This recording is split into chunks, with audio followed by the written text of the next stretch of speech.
রব্বি আউযু বিকা মিন হামাযাতিশ শায়াতিন ওয়া আউযু বিকা রব্বি আন ইয়াহদুরুন। হে আমার প্রতিপালক, আমি আপনার আশ্রয় প্রার্থনা করি শয়তানের প্ররোচনা হইতে। হে আমার প্রতিপালক, আমি আপনার আশ্রয় প্রার্থনা করি আমার নিকট উহাদের উপস্থিতি হইতে। বিসমিল্লাহির রহমানির রহিম। দয়াময় পরম দয়ালু আল্লাহর নামে।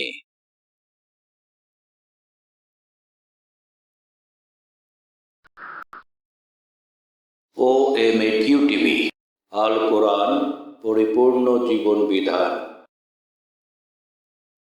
আল কোরআনের বিষয়ভিত্তিক আয়াত, পর্ব 7।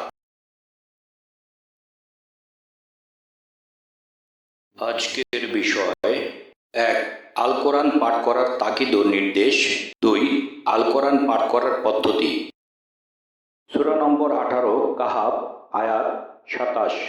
তুমি তোমার প্রতি প্রত্যাদিষ্ট তোমার প্রতিপালকের কিতাব হইতে পাঠ করিয়া শোনাও, তাহার বাক্য পরিবর্তন করিবার কেহই নাই, তুমি কখনোই তাহাকে ব্যতীত অন্য কোনো আশ্রয় পাইবে না। সূরা নম্বর 29, আনকাবুত, আয়াত 45। তুমি আবৃত্তি করো কিতাব হইতে যাহা তোমার প্রতি প্রত্যাদেশ করা হয়, এবং সালাত কায়েম করো, অবশ্যই সালাত বিরত রাখে অশ্লীল ও মন্দ কার্য হইতে, আর আল্লাহর স্মরণই তো সর্বশ্রেষ্ঠ। তোমরা যাহা করো আল্লাহ তাহা জানেন। সূরা নম্বর 73, মুজাম্মিল, আয়াত 20। তোমার প্রতিপালক তো জানেন যে তুমি জাগরণ করো, কখনো রাত্রির প্রায় 2/3, কখনো অর্ধাংশ এবং কখনো 1/3, এবং জাগে তোমার সঙ্গে যাহারা আছে তাহাদের একটি দলও, এবং আল্লাহই নির্ধারণ করেন দিবস ও রাত্রির পরিমাণ। তিনি জানেন যে তোমরা ইহা পুরাপুরি পালন করিতে পারিবে না, অতএব আল্লাহ তোমাদের প্রতি ক্ষমা পরবশ হইয়াছে। কাজেই কোরআনের যতটুকু আবৃত্তি করা তোমাদের জন্য সহজ, ততটুকু আবৃত্তি করো। আল্লাহ জানেন যে তোমাদের মধ্যে কেহ কেহ অসুস্থ হইয়া পড়িবে, কেহ কেহ আল্লাহর অনুগ্রহ সন্ধানে দেশ ভ্রমণ করিবে, এবং কেহ কেহ আল্লাহর পথে সংগ্রামে লিপ্ত হইবে। তোমরা কোরআন হইতে যতটুকু সহজ সাধ্য আবৃত্তি করো। অতএব সালাত কায়েম করো, জাকাত প্রদান করো, এবং আল্লাহকে দাও উত্তম ঋণ। তোমরা তোমাদের নিজেদের মঙ্গলের জন্য ভালো যাহা কিছু অভিপ্রেরণ করিবে, তাহা তোমরা পাইবে আল্লাহর নিকট, উহা উৎকৃষ্টতর এবং পুরস্কার হিসাবে মহত্তর। আর তোমরা ক্ষমা প্রার্থনা করো আল্লাহর নিকট, নিশ্চয় আল্লাহ ক্ষমাশীল পরম দয়ালু। সূরা নম্বর 96, আলাক, আয়াত 1। পাঠ করো তোমার প্রতিপালকের নামে, যিনি সৃষ্টি করিয়াছেন। বিষয় 2, আল কোরআন পাঠ করার পদ্ধতি। সূরা নম্বর 7, আরাফ, আয়াত 204। যখন কোরআন পাঠ করা হয় তখন তোমরা মনোযোগের সঙ্গে উহা শ্রবণ করিবে এবং নিশ্চুপ হইয়া থাকিবে, যাহাতে তোমাদের প্রতি দয়া করা হয়। সূরা নম্বর 18, কাহাফ, আয়াত 27। তুমি তোমার প্রতি প্রত্যাদিষ্ট তোমার প্রতিপালকের কিতাব হইতে পাঠ করিয়া শোনাও, তাহার বাক্য পরিবর্তন করিবার কেহই নাই, তুমি কখনোই তাহাকে ব্যতীত অন্য কোনো আশ্রয় পাইবে না। সূরা নম্বর 20, তোহা, আয়াত 114। আল্লাহ অতি মহান, প্রকৃত অধিপতি। তোমার প্রতি আল্লাহর ওহী সম্পন্ন হইবার পূর্বে কোরআন পাঠে তড়া করিও না, এবং বলো, হে আমার প্রতিপালক, আমাকে জ্ঞানে সমৃদ্ধ করো। সূরা নম্বর 45, জাসিয়া, আয়াত 8। যে আল্লাহর আয়াতসমূহের তেলাওয়াত শোনে অথচ ঔদ্ধত্যের সঙ্গে অটল থাকে, যেন সে উহা শোনে নাই, উহাকে সংবাদ দাও মর্মন্তুর শাস্তির। সূরা নম্বর 45, জাসিয়া, আয়াত 9 থেকে 10। যখন আমার কোনো আয়াত সে অবগত হয় তখন উহা লইয়া পরিহাস করে, উহাদের জন্য রহিয়াছে লাঞ্ছনাদায়ক শাস্তি, উহাদের পশ্চাতে রহিয়াছে জাহান্নাম, উহাদের কৃতকর্ম উহাদের কোনো কাজেই আসিবে না। উহারা আল্লাহর পরিবর্তে যাহাদেরকে অভিভাবক স্থির করিয়াছে উহারাও নয়, উহাদের জন্য রহিয়াছে মহা মহাশাস্তি। সূরা নম্বর 45 জাসিয়া আয়াত 11। এই কোরআন সৎপথের দিশারি, যাহারা তাহাদের প্রতিপালকের নিদর্শনাবলী প্রত্যাখ্যান করে, উহাদের জন্য রহিয়াছে অতিশয় মর্মন্তুদ শাস্তি। সূরা নম্বর 73 মুজাম্মিল আয়াত 4 থেকে 5।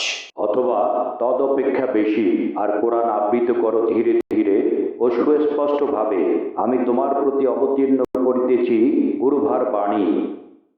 সূরা নম্বর 73 মুজাম্মিল আয়াত 20।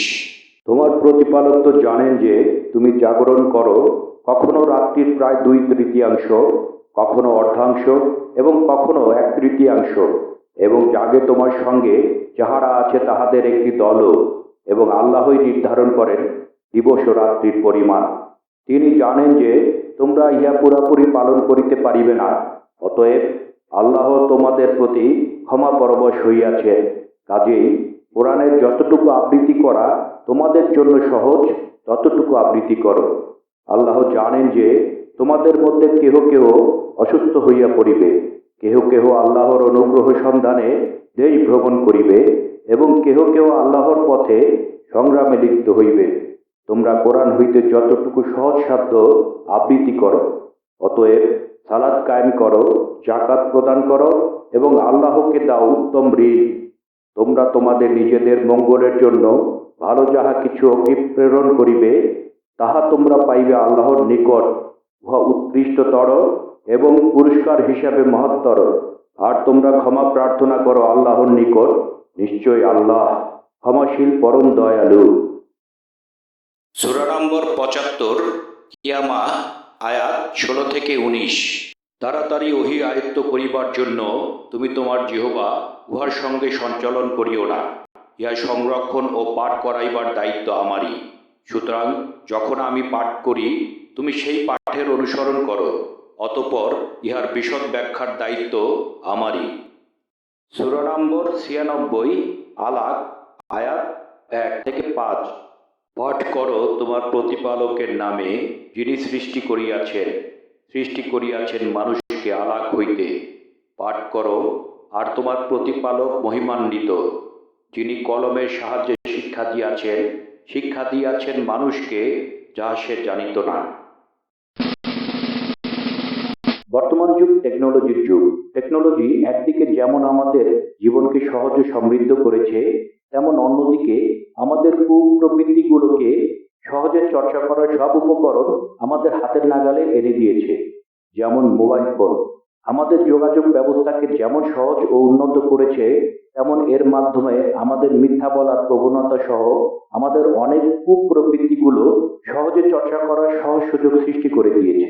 যেমন ধরুন, আমি আছি এখন শ্যামলী, কিন্তু মোবাইল ফোনে বলে দিলাম আমি আছি গুলিস্তান।